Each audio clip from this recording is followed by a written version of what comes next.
భద్రాద్రి కొత్తగూడెం జిల్లా మద్దుకూరు గుంపెన గ్రామ సరిహద్దులో వేంచేసి ఉన్న శ్రీ పద్మావతి దేవి, శ్రీదేవి, భూదేవి సమేత శ్రీ వెంకటేశ్వర స్వామి దేవాలయంలో మంగళవారం రాత్రి 9:30 అంగరంగ వైభవంగా మేళతాళాలతో కన్నుల విందుగా వెంకటేశ్వర స్వామి కళ్యాణ మహోత్సవాన్ని నిర్వహించారు.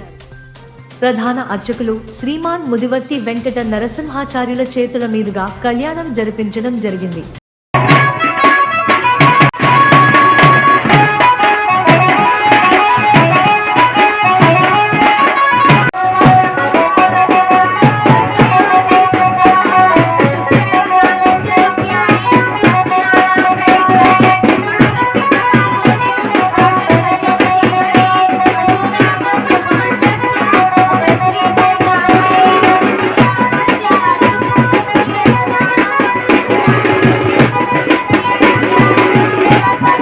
సర్కార్ టీవీ వీక్షకులకు నమస్కారం.